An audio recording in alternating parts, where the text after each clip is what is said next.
214hourstv.com সবার পাশে সব সময়। চাটখিলে মিথ্যা ধর্ষণের মামলা দিয়ে একাধিক যুবককে হয়রানির অভিযোগ, ক্ষুব্ধ এলাকাবাসী। রিপোর্টার এমরান হোসেন সোহাগ। চাটখিল উপজেলার পূর্ব পরকট গ্রামের মাস্টার বাড়ি ওরফে রিফুজি বাড়ির আসমত আলীর মেয়ে তামান্না আক্তার সাথী ও তার বোন আসমা আক্তার সহ পুরো পরিবারের বিরুদ্ধে মিথ্যা ধর্ষণের মামলা দিয়ে একাধিক যুবককে হয়রানির অভিযোগ উঠেছে। এ ঘটনায় এলাকাবাসী ক্ষুব্ধ প্রতিক্রিয়া জানিয়েছে।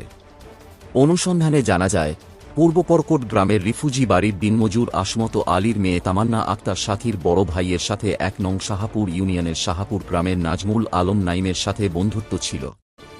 বন্ধুত্বের সুবাদে নাইম সরল মনে তাদের বাড়িতে আসা যাওয়া করত, এতে তাদের সাথে পারিবারিকভাবে সুসম্পর্ক তৈরি হয়।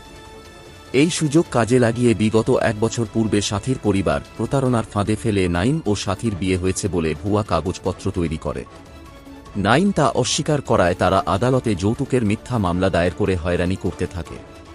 উক্ত মিথ্যা মামলা থেকে রেহাই পেতে নাইমের অপর বন্ধু চাটখিল মেদিনোভা হাসপাতালের ম্যানেজার সিরাজুল ইসলাম বাবু তাকে সহযোগিতা করে। এতে সাথীর পরিবার ক্ষিপ্ত হয়ে তার বড় বোন আসমা আক্তার সহ ধর্ষণের মিথ্যা নাটক তৈরি করে। পরিকল্পনা অনুযায়ী সাথীকে দিয়ে নাইমের ৩ বন্ধুকে ফাঁসিয়ে বিগত ১৭ অক্টোবর শুক্রবার ভোরে পরকট ইউনিয়ন উচ্চ বিদ্যালয়ের একটি রুমে ধর্ষণ করেছে বলে সে নাটক মঞ্চস্থ করে। উক্ত মিথ্যা ধর্ষণের ঘটনায় নাইমের বন্ধু সিরাজুল ইসলাম বাবু, নাইমের ছোট ভাই নাদিম ও দিলীপ চন্দ্র সিংহ সহ অজ্ঞাতনামা ২ জনকে আসামি করে সাথীর বোন আসমা আক্তার ১৭ নভেম্বর ২০২৫ বিজ্ঞ নারী ও শিশু নির্যাতন দমন ট্রাইব্যুনাল বিয়োগ-১ নোয়াখালীতে আদালতে মিথ্যা মামলা দায়ের করে। এছাড়া ধর্ষণের মিথ্যা ঘটনা সম্পর্কে চাটখিলের স্বনামধন্য বেসরকারি চিকিৎসালয় চাটখিল মেদিনোভা হাসপাতাল কর্তৃপক্ষকে জড়িয়ে ঘৃণ্য মিথ্যা সংবাদ প্রচার করে, যা সম্পূর্ণ মিথ্যা ও বানোয়াট। এলাকাবাসী সূত্রে জানা যায়, ১৭ অক্টোবর পরকট ইউনিয়ন উচ্চ বিদ্যালয়ে ধর্ষণের কোন ঘটনা তারা শুনেনি। খোদ বাড়ির লোকই বলেন, এরকম কোন ঘটনা ঘটলে তারা জানতে পারতেন।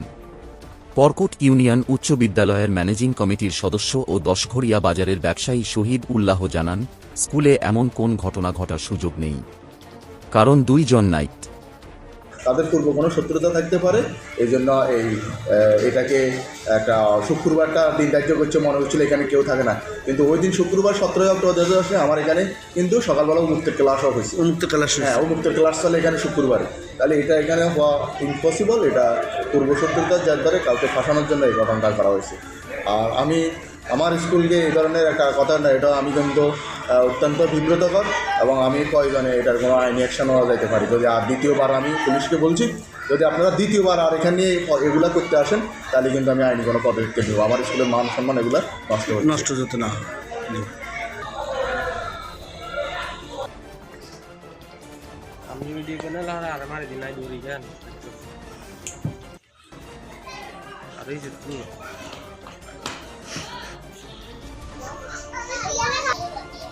অসুবিধা না, একজন আসলে হলো।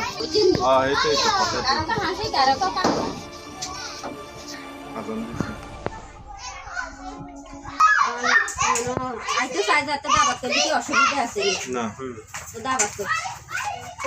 দাবাতের মধ্যে আজ দেখছেন না আপনারা অফিস কক্ষ। আচ্ছা, এখানেতে আপনাদের কি ২৪ ঘন্টা কি এখানে কি আপনার গার্ড অথবা আপনার পাহারাদার থাকে? জি ২৪ ঘন্টায় আমরা একের পর এক ২ জন করে আসি, ২ জন আবার ২ জন দিয়ে যাই। সেফটি।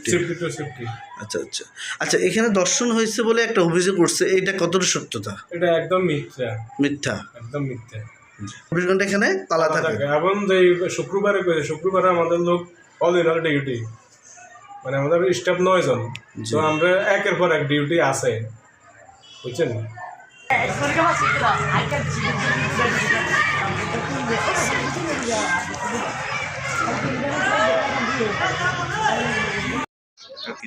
না, এটা আমার নলেজে আসে নাই।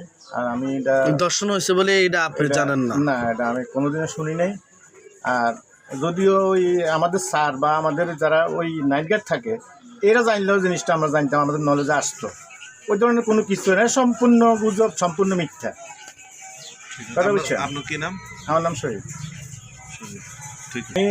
আমার নাম শহীদ। আমি পরকট দশঘরিয়া উচ্চ বিদ্যালয়ের ম্যানেজিং কমিটির অ্যাডক কমিটিতে আছি বর্তমানে। আরও এর আগেও আমি ৪বার নির্বাচিত সদস্য। তো এই ধরনের কোনো ঘটনা এই যে আমাদের স্কুল নিয়ে যে মিথ্যা কথাটা উঠেছে, এটা স্কুলের ভাবমূর্তি নষ্ট করা ছাড়া আর কিছুই নয়। এটা মনে করেন এই ধরনের যদি কোনো কারণে হয়তো পুরো সমাজ জানতো, দেশ জানতো, মানুষ জানতো, সবাই জানতো, ওই ধরনের করি যে আপনাদের মাধ্যমে আমি ওই জিনিসটা শুনতে পাচ্ছি এখন যারা এরকম বা ব্যক্তিগতভাবে আমি তো এটা ঘৃণা করি। আর দ্বিতীয়ত হচ্ছে আমাদের সে একটা মাত্র শিক্ষা প্রতিষ্ঠান, এখানে মনে করেন এটার ভাবমূর্তি ক্ষুণ্ণ হওয়া মানে আমাদের সমাজ ক্ষুণ্ণ হওয়া, এটাই। এই ধরনের মানে এই ধরনের প্রমাণ ছাড়া, এই ধরনের কোনো ডকুমেন্ট ছাড়া কোনো এটা একটা মিথ্যা কথা বলা এটা ঠিক না। ঠিক আছে দর্শন হয়নি, দর্শন হয়েছে না এখানে দর্শন